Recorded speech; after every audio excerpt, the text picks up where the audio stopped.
আমি শুরুটা খুব ভালো দেখলাম আজকে, সেই বলে আমি বলতে চাচ্ছিলাম যে আমার খুব ভালো লাগছে যে আজকে উত্তর দক্ষিণ স্লোগান হচ্ছে না। এটা আমার জন্য খুব আনন্দের। আমার মনে হয় যে এতদিন যে কথা বলেছি সেটা অন্তত একটা আমি দেখলাম যে ইমপ্লিমেন্টেড হয়েছে।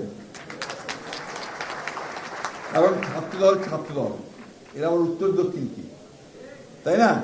আর আমরা যে স্লোগান দিই মাঝে মাঝে, অমুক ভাই এগিয়ে চলো, আমরা আছি তোমার সাথে, বলি না? এটাও দরকার নাই, আমাদের ভাই একজনই তারেক রহমান, তাই না? আমাদের নেত্রী একজন, দেশনেত্রী বেগম খালেদা জিয়া। আমাদের দার্শনিক, আমাদের প্রতিষ্ঠাতা একজন, শহীদ প্রেসিডেন্ট জিয়া রহমান। মাঝখানে আর কোনো ভাই চাই নাই, কিন্তু ডিসিপ্লিন আছে। আজকে আমাদের ছাত্রদলের নেতা কি রাসেল, অন্যান্য নেতা যারা আছে তাদেরকে সবসময় মেনে চলতে হবে, সব জায়গায় নেতৃত্ব মানতে হবে, অর্থাৎ একটা সুসংগত রাজনৈতিক দল গড়ে তুলতে হবে। এবং সেটা আমাদের চিন্তার মধ্য দিয়ে। পড়াশোনা করে আমরা বলবো যে কেন আমরা ছাত্রদল করি, পড়াশোনা করে বলবো যে কেন আমরা পরিবর্তন চাই, পড়াশোনা করে আমরা বলবো যে ফ্যাসিস্ট কারা আর আমরা গণতান্ত্রিক কারা, কেন গণতন্ত্রের জন্য সংগ্রাম করছি, লড়াই করছি। এটা আমরা আমাদের মেধা দিয়ে আমরা নিয়ে আসবো। আমি আর বক্তব্য দীর্ঘ করবো না, তোমরা সামনের দিকে এগিয়ে যাও। তোমাদের সামনে এখন নতুন জগৎ, নতুন দিগন্ত। এই দিগন্তে তোমাদের নতুন করে অবস্থান নিতে হবে, তোমাদের ভবিষ্যৎকে তোমাদের তৈরি করতে হবে, ছাত্রদলকে নেতৃত্ব দিতে হবে ছাত্র রাজনীতির ক্ষেত্রে। এটা সবসময় মনে রাখবে।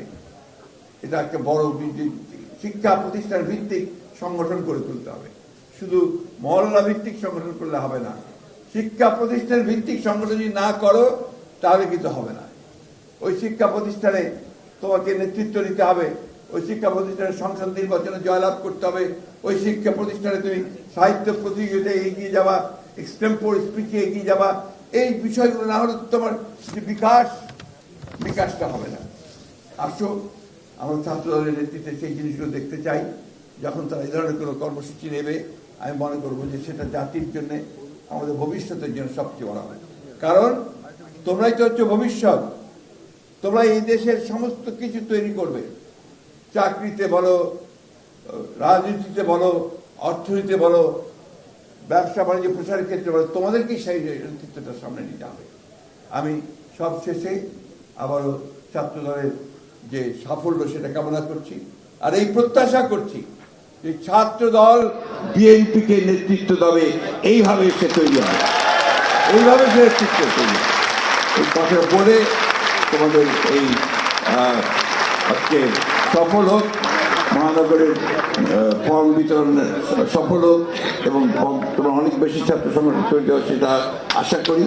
সব শেষে এই কথা বলে শেষ করতে চাই, আসো আমরা সবাই মিলে, সেই বৃদ্ধ আর তরুণ, কিশোর, সবাই মিলে আমরা একটা বাসযোগ্য বাসভূমি বাংলাদেশ গড়ে তুলি।